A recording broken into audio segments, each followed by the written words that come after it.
በስመ አብ ወወልድ ወመንፈስ ቅዱስ አሃዱ አምላክ። የሃቫናው ቁርሾ አሜሪካ ኩባን ለማንበርከክ የሄደችባቸው ርቀቶች። ሃቫና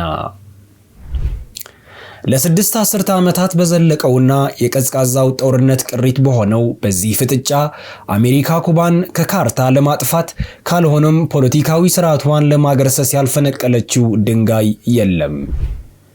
ከሚሳኤል ድግስ እስከ መርዛማ ሲጋራ ድረስ የተሞከሩት አስገራሚ ሙከራዎች ዛሬ በታሪክ መዝገብ ላይ በጉልህ ሰፍረዋል።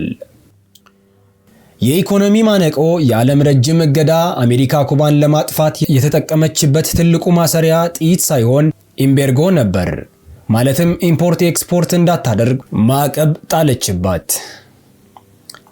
ወደዚህ ዝርዝር ከመግባታችን በፊት ወደ ኋላ ልመልሳችሁና የአሜሪካና የኩባ ገጽታ ምን ይመስል ነበር?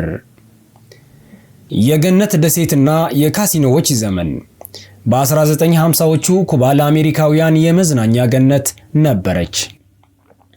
የሃቫና ጎዳናዎች በኒዮን ማለትም በማራኪ መብራቶች ደምቀው አሜሪካውያን ቢሊዮነሮችና የሲኔማ ኮከቦች በካሲኖዎች የጨፈሩባት፣ አሜሪካም በኢኮኖሚዋ ላይ የበላይነት የነበራት ጊዜ ነበር። ነገር ግን ከዚህ ድምቀት ጀርባ የጭቆናና የድህነት እሳት ይነድ ነበር። የገናናው አብዮተኛ መነሳት በ1959 ወጣቱ ፊደል ካስትሮ እና ጓደኛው ቼኮቬራ በጫካ ውስጥ የነጻነት ጉዞ አቀጣጥለው የአሜሪካ ወዳጅ የነበረውን ባቲስታን ከስልጣን ሲያባርሩ የአሜሪካና የኩባ ሰማይ መጥቆር ጀመረ። ካስትሮ ኩባ ለኩባውያን ብሎ ሲያውጅ፣ አሜሪካ ደግሞ የኮሚኒዝም በደጃፌ ላይ አይቆምም በማለት ዛተች። የአሳማዎች ባህረ ሰላጤ ውርደት 1961 ሲአይኤ ካስትሮን ከስልጣን ለማውረድ በኩባ ስደተኞች የታገዘ ወረራ በቤይ ኦፍ ፒግስ በኩል አደረገች። ነገር ግን ሙከራው በ3 ቀናት ውስጥ በከፍተኛ ሽንፈት ተጠናቀቀ። ይህ ክስተት አሜሪካን ክፉኛ ያስቆጣ፣ ካስትሮን ደግሞ ወደ ሶቪየት ህብረት እቅፍ ይበልጥ ያስጠጋ የታሪክ ጠባሳ ሆነ። ዓለም ወደ ጥፋት እየተቃረበች 13 ቀናት 1962 የሶቪየት ህብረት የኒውክሌር ሚሳይሎች በኩባ መሬት ላይ መትከሏ ሲታወቅ ዓለም በሶስተኛው የዓለም ጦርነት አፋፍ ላይ ቆመች። አሜሪካ ኩባን በባህር ኃይል ከበበች። ፕሬዝዳንት ጆን ኤፍ ኬኔዲ እና በኒኪታ ክሩሽቼቭ መካከል የተደረገው የነርቭ ፍልሚያ በስተመጨረሻ በስምምነት ቢፈታም ኩባ ግን የአሜሪካ ቀዳሚ ጠላት ተብላ ታተመች። ኤምባርጎ ኢኮኖሚያዊ ግንብ።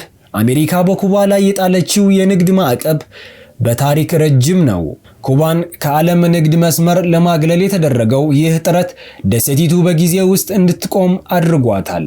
ለዚህ ነው ዛሬም በሃቫና ጎዳናዎች የ1950ዎቹ የአሜሪካ መኪኖች ኦልዲዝ እንደ አዲስ የሚሽከረከሩት።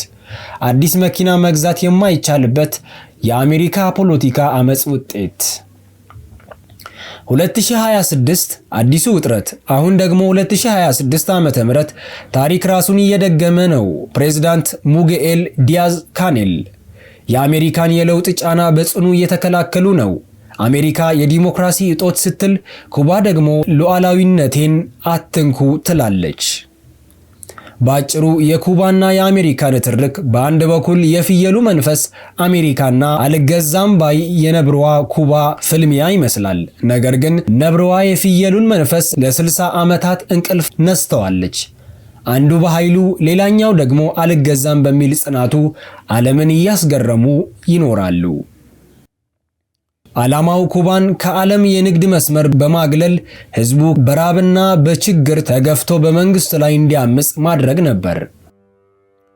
ውጤቱ ዛሬም ድረስ ኩባውያን አሮጌ መኪኖቻቸውን እየጠገኑ መድኃኒትና ምግብ በቁጥጥር እየቀረበላቸው የሙከራ ጽናት ተምሳሌት ሆነው እንዲቀጥሉ አድርጓቸዋል። የአሳማዎች ባህረ ሰላጤ ቤይ ኦፍ ፒግስ ውርደት። በ1961 አሜሪካ በሲአይኤ የታገዘ የጦር ወረራ በኩባ ላይ ያደረገች። 1400 በስደት ላይ የነበሩ ኩባውያን በማሰልጠን ካስትሮን ለመገልበጥ ሞከረች። ነገር ግን በ3 ቀናት ውስጥ ወረራ ከሽፎ አሜሪካ በዓለም ፊት የዲፕሎማሲ ቅሌት ሰለባ ሆነች። ይህ ክስተት አሜሪካ ኩባን በጉልበት ለማጥፋት ያደረገችው ትልቁ ሙከራ ነበር። የ638ቱ የቤት ውስጥ ሙከራዎች አሶሲዬሽን ፕሎት። የአሜሪካ ደህንነት መስሪያ ቤት CIA ፊደል ካስትሮን ለመግደል 638 ጊዜ ሙከራ ማድረጉ ይነገራል።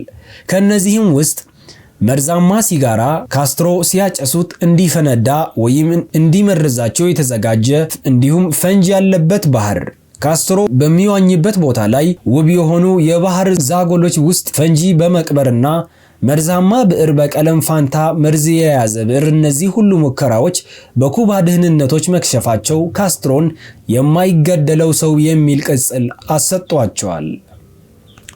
የ2026ቱ ዘመናዊ ጫና የሳይበር ጦርነት። አሁን በደረስንበት 2026 ዓ.ም ደግሞ ጫናው ወደ ቴክኖሎጂ ተቀይረዋል። አሜሪካ በኩባ ውስጥ የኢንተርኔት አገልግሎት እንዲቋረጥ በማድረግ እና በማህበራዊ ሚዲያ ቅስቀሳዎችን በመደገፍ የውስጥ አመጽ እንዲቀሰቀስ ከፍተኛ በጀት መድባ እየሰራች ትገኛለች። የዛሬው የፕሬዝዳንት ሚጋኤል ዲያዝ ካኔል አንደራደርም ንግግርም የመጣው ከዚህ የዘመናት ጫና በመነሳት ነው። በአሁኑ ጊዜም አሜሪካ በኩባን አለመንበርከክ እንቅልፍ አጥታለች። በሃቫና ሰማይ ስር የሚሰማው የጦርነት ነጋሪት ድምፅ እንደ ድሮው በሚሳኤል ሞተር ሳይሆን በኮምፒውተር ሰሌዳዎችና በማይታዩ የዳታ ሞገዶች እየተመራ ይገኛል።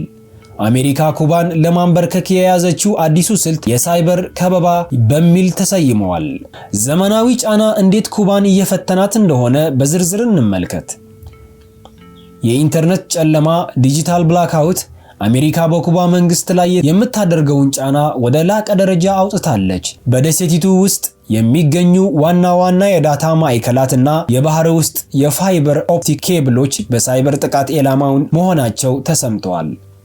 ውጤቱ በሃቫናና በሳንቲያጎ ዲ ኩባ የሚገኙ ባንኮች፣ ሆስፒታሎችና የመንግስት መስሪያ ቤቶች ከዓለም ተገልለዋል። ይህ ዲጂታል ጨለማ የኩባን ኢኮኖሚ ሽባ ለማድረግ የታለመ የአሜሪካ ቴክኖሎጂ በትር ሆነዋል። የማህበራዊ ሚዲያ የሐሳብ ወረራ። ከዋሽንግተን የሚመነጨው ፕሮፓጋንዳ አሁን በራዲዮ ሳይሆን በቲክቶክ እና በኤክስ ስልት ቀመሮች አልጎሪዝም በኩል እየፈሰሰ ነው። ስልቱ አሜሪካን በኩባ ወጣቶች ዘንድ የለውጥ ጥማት እንዲቀሰቀስ የሚያደርጉ ምስሎችና መረጃዎችን በከፍተኛ በጀት በሚሊዮን የሚቆጠር ዶላር በማስተዋወቅ ላይ ትገኛለች። ዓላማው የኩባ ሕዝብ በመንግስት ላይ እንዲነሳሳና የቀለም አብዮት እንዲቀጣጠል ከጀርባ ሆና መግፋቷ ነው። የፕሬዝዳንት ዲያዝ ካኔል የብረት ግንብ ምላሽ። የኩባ ፕሬዝዳንት ሚጋኤል ዲያዝ ካኔል በሰጡት መግለጫ አሜሪካን የዲጂታል ሽብርተኛ ሲሉ ፈርጇቸዋል። የኛ ሉዓላዊነት በኬብልና በዋይፋይ የሚደራደር አይደለም። አሜሪካ አይምሮአችንን በሐሰተኛ ወሬ ለመቆጣጠር ብትሞክርም የኩባ ሕዝብ ግን ከቴክኖሎጂው በላይ ለነጻነቱ ታማኝ ነው በማለት በቁጭት ተናግረዋል። የሩሲያና የቻይና የቴክኖሎጂ ጋሻ። አሜሪካ ኩባን ከኢንተርኔት ስታግድ ሩሲያና ቻይና የራሳቸውን የሳተላይት ኢንተርኔት ልክ እንደ ስታርሊንክ ያለ ለኩባ መንግስት በነፃ ለመስጠት ቃል ገብተዋል። ይህ ደግሞ ቀውሱን ከሁለት ሀገራት ንትርክ አልፎ የዓለም ሀያላን ቴክኖሎጂ ፍልሚያ ሜዳ አድርጎታል። የ2026ቱ የኩባ ቀውስ የሚያሳየው አንድ ትልቅ እውነት አለ። ዛሬ ሀገርን ለማጥፋት ታንክ ማዝመት የግድ አይደለም። የኢንተርኔት ማብሪያ ማጥፊያውን መቆጣጠር ይበቃል። አሜሪካ ኩባን በቴክኖሎጂ እስር ቤት ለማስገባት ስትሞክር፣ ኩባ ደግሞ በዲጂታል በልሃት ለመውጣት እየታገለች ነው።